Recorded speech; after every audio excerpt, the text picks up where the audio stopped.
And 79 members of parliament allied to the Kenya Kwanza side, and there are 157, I believe, on the Azimio la Umoja side. Of course, different parties expressing different opinions within Azimio la Umoja. We've seen some bit of altercation, especially on social media. Let's listen first to what Honorable Rigathi Gachagua, the Deputy President, spoke about while he was in Mount Kenya over the weekend. Watch.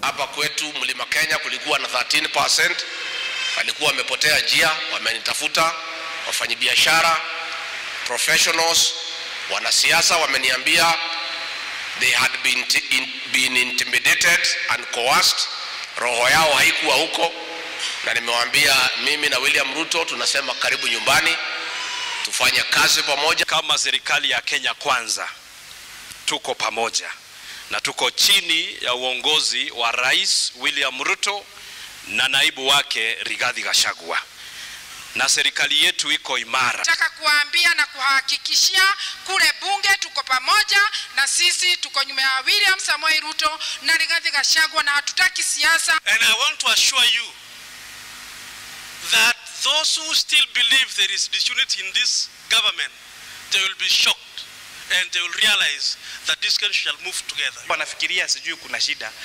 watangoja na watafanya nini? Watachoka. Okay, all right. So there's basically talking about the unity of that region, and we also saw the Deputy President earlier on. He had spoken about the region and Kenya Kwanza supporting the election of Kanini Kega to the East African Legislative Assembly. Honorable Kagusha, what is the feel on the ground? What is the region saying now? Our region must be in government fully. And I know we have, as the Deputy President has rightly put it, we have 13% that never voted for Kenya Kwanza. They voted for Azimio. They were vicious, they were decided, and they were extremely committed and passionate to that cause of Azimio. At some point, you'd even think they are going to get more than 13%. But the truth of the matter is, the Mount Kenya region voted almost in one voice towards the Kenya Kwanza government, which is led by William Samoei Ruto. Now, here the thinking is that let us have this 13% that voted the other way and that was out of government, being given an opportunity to also come and work with William Samoei Ruto, so that in 2027, and so that also in this government that goes on, it has the support of all the Mount Kenya people, because the Mount Kenya people feel that this is their government. In fact, for the longest time, we have never felt part of a government like we are feeling now. This is a time we really feel we own this government. This is a time we feel that together with other Kenyans, we have a government that is not... Pardon? How does it feel in being in government? Very nice. Very good. No, I mean, you said that you've never felt in government this much. Yeah. How so? Yeah. How so? I don't know how you want me to explain, because I've just said we have never felt in government like we are feeling now. Why? Because we have a president who seems to be respecting us. We have a president who seems to be consulting with us. We have a president who seems to have our ear. We have a president who seems to work closely with us as a region. And when I talk of the region, I want you to look at it more. Who is we? The leaders or? The region, the political elite. Let me tell you this. People elect their representatives. When I am here, I'm not here as Kagusha. It's a question I'm asking you, Kagusha, really. And I'm answering the question. Yeah. When I'm here, I am here because I'm representing the people of Mukurweini. Yeah. When I spent the whole day yesterday pushing for the coffee reforms, I am not doing it as Kagusha, I'm doing it as the people representative. The Constitution, if you look at it in Article 1, talks about the sovereignty of the people. And this sovereignty in Article 2 will be exercised on behalf of the people by either directly, they will exercise directly, or through their democratically elected leaders. So when William Samoei Ruto consults with the democratically elected leaders from from a certain region, it is a consultation with and on behalf of the people of the regions, because William Samoei Ruto may not be able to call all the people of Mukurweini to State House to consult on an issue. But when you want to consult on an issue that has to do with Mukurweini, he calls Kagusha to go and, on behalf of the people of Mukurweini, I give the views. It is up to me now to be with the people in Mukurweini and get to know what they want. So that when I go to State House, then I'm able to give a proper representation of our people. So what I'm basically saying is that we have a government where we are constantly consulted. We have a government where we are constantly in touch with His Excellency the President. He gives us respect, he listens to us, and the issues we are raising from the region are well taken, with respect and with concern, and you can clearly see someone who is honestly... How then do you demarcate your role as a parliamentarian versus supporting your president? Where do you draw the line? Well, when I'm doing representation of my people and I'm with the president and he's listening to me, I'm happy about it. Now, when I go to parliament, and I am now oversighting his cabinet, it's a different ball game altogether. As you have said here, there's issue of, for example, the issue of importation of maize. It's something we as parliamentarians are going to look at in a very serious way. For example, we are not going to be allowing, as the people from the North Rift are saying, if they do have sufficient maize, let us do an assessment and find that we have proper and sufficient maize reserves in the country, and then have it distributed efficiently to the people who are hungry in the country. So we as parliamentarians are then not going to allow that kind of importation. So we get to check on that. Now, that is my work now as an oversight person in parliament. But now when I am going to represent the people of Mukurweini, where their matters are being discussed and where their issues are being put on the table, then at that point in time, we have a proper consultation with the president. So what you say, we have the deputy president saying there. No, just hold on. When you say that come 2027, what did you mean? I mean, the next general election is going to be in 2027. And you see, what is going to happen is that the people, and now let me talk about, when you hear me talk about the Mount Kenya region, or when you hear me talk about the region, I'm generally talking about the issues of interests. Are you getting? Because there are certain interests that are so peculiar to that region. And what we would wish and we would want is that those interests from that region, just like the other regions, are taken care of. Are you getting? So come 2027, I'm trying to understand that. So long as we, as the people from the mountain, feel that our interests in the mountain have been taken care of. And what are Honorable Kagusha, when was the last election? You know, let me say this. Let me say this, because it's important I take you to 2027. The issue is, so long as our issues are being taken care of as people from the mountain, for example, the issue of coffee. We want coffee, the guaranteed minimum returns, and we want farmers to get a good return from their coffee. Now, we want to bring all the other leaders from the Mount Kenya region. We round up together. We sit together and talk as one voice behind William Samoei Ruto. And then he allows the market to operate without putting any personal interest, like we have seen before. And then our farmers get good prices for their coffee. Now, if that is done, and it will be done, and we are sure it is going to be done, then we will have all the people from Mount Kenya region speak with one voice behind William Samoei Ruto and ensure that we continue to implement those economic policies for 10 years. So we will start from 2022 on this implementation. We will go all the way to 2032 with that implementation. And that's why we are looking at having Mheshimiwa Yusuf here joining us. And by the way, most of the Jubilee MPs are already working with us. Very few of them are not working with us. Most of them have already brought themselves to the fold. So we are looking at a situation where, especially those who come from Mount Kenya region and they have not been voting with the Kenya Kwanza, we are looking at a situation where they are going to join the floor, cross the floor, come to our side. In terms of ideology, we work together. And then when it comes to 2027, because every other politician is always looking at the next election, that's why we are working very hard to deliver for the people that have elected us, so that when it comes to the next season, then we are re-elected. Are you getting? And that is why the issue of representing people is important. Just hold on. The last election was just over 3 months ago. The next election is way over 4 years. to come. But anyway, I hear you. Honorable Lenguruis, yes. What do you make of these conversations? Because, yes, we had the Deputy President saying that the President has gone to Kilifi and is embracing the Governor of Kilifi and the leaders from the coast, sort of appealing to people that didn't specifically vote with them or support Kenya Kwanza to come on board. And this is coming at a time that we just heard from the President just before he was sworn in, that he was going to entertain everyone to play their role, the opposition to play their role, the government to play their role. What is this then? Yeah, I think we have just come from a very competitive election, and the Kenya Kwanza has won the election. I think once you win the election, you become a leader of all those who have elected you and those who have not even supported you. So I think the route that the President is taking currently is trying to bring everyone on board, because he is elected by the people of Kenya, and he is the President of all the people of Kenya until otherwise. And as members of Parliament, what I've seen for the last 3 months, we know that we have 3 roles in Parliament: legislation, representation, and oversight. And it's the Parliament that helps the President and the Cabinet to deliver the services.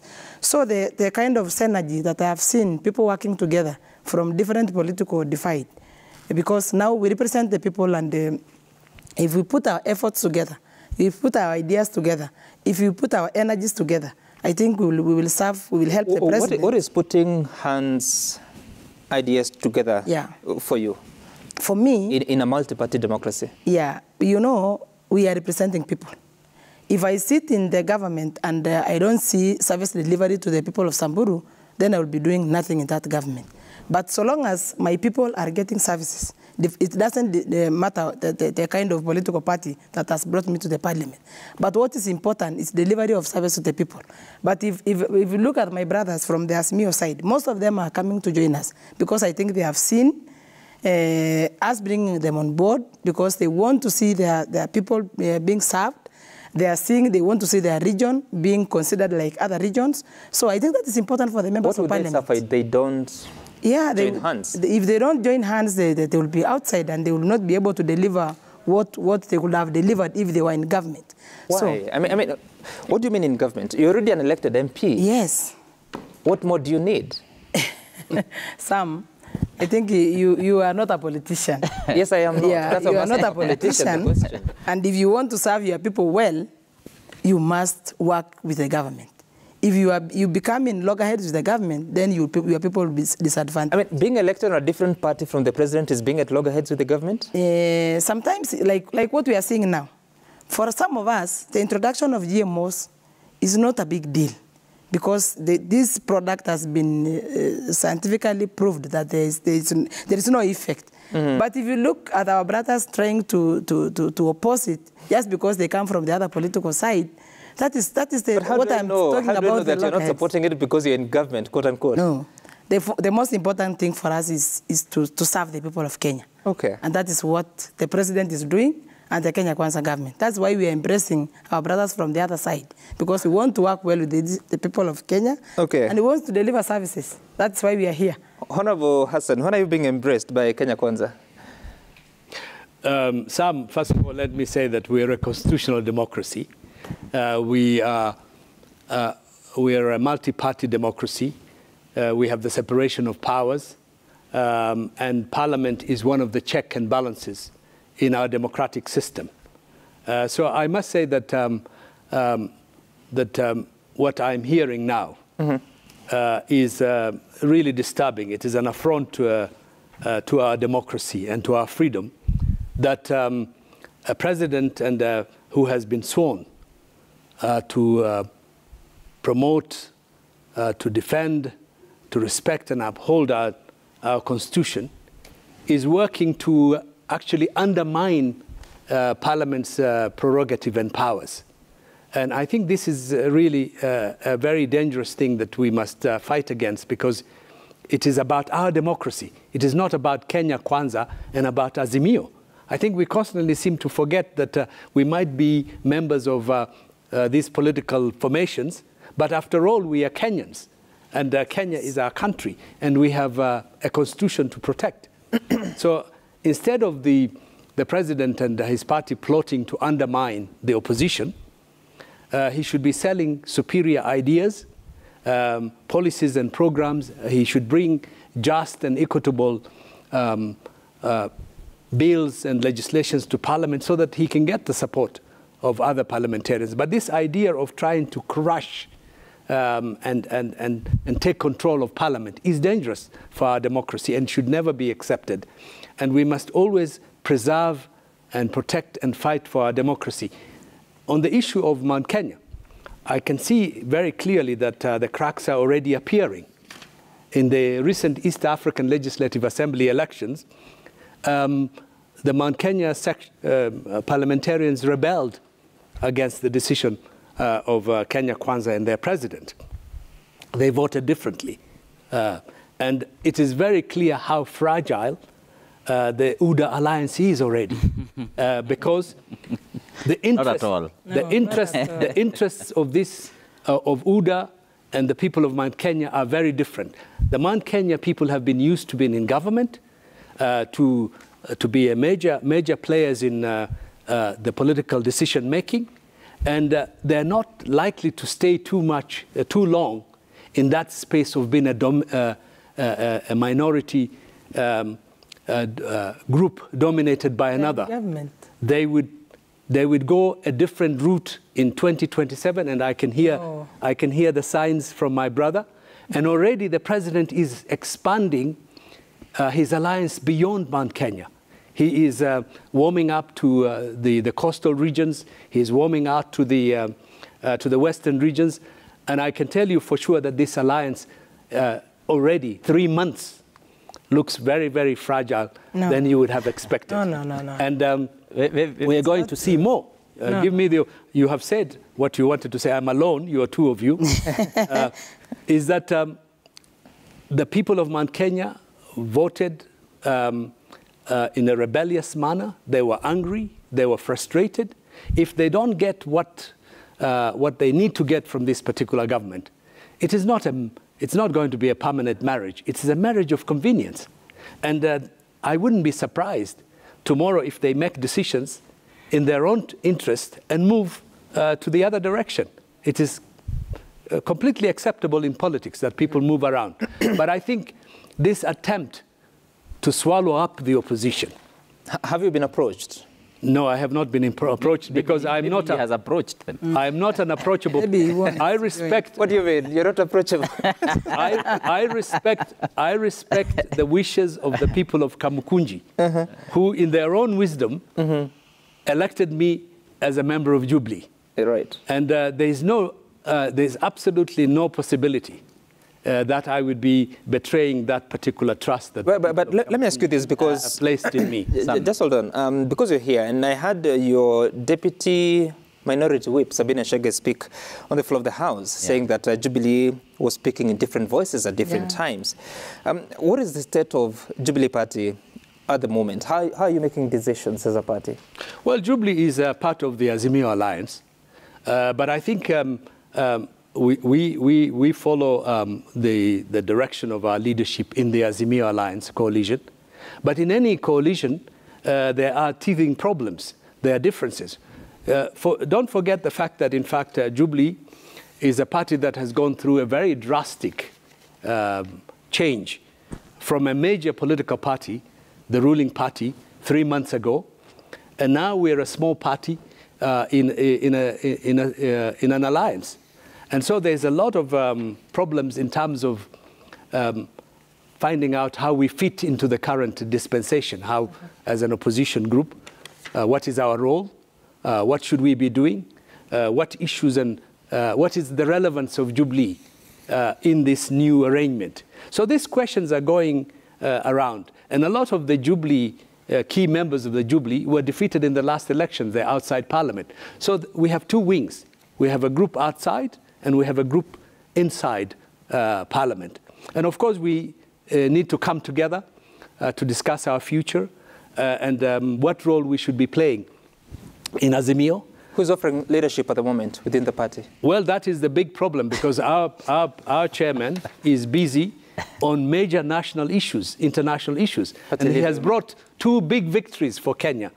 He has played a role in bringing the Ethiopian people to the negotiating table.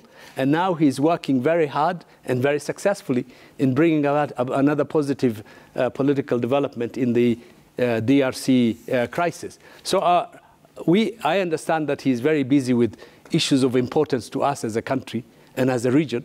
And I think Jubilee should look, the Jubilee Parliamentary Group should look inwardly to see how they can overcome this problem of I'm asking that because, you know, the law does not allow the former president to be an official of a political party 6 months after retirement.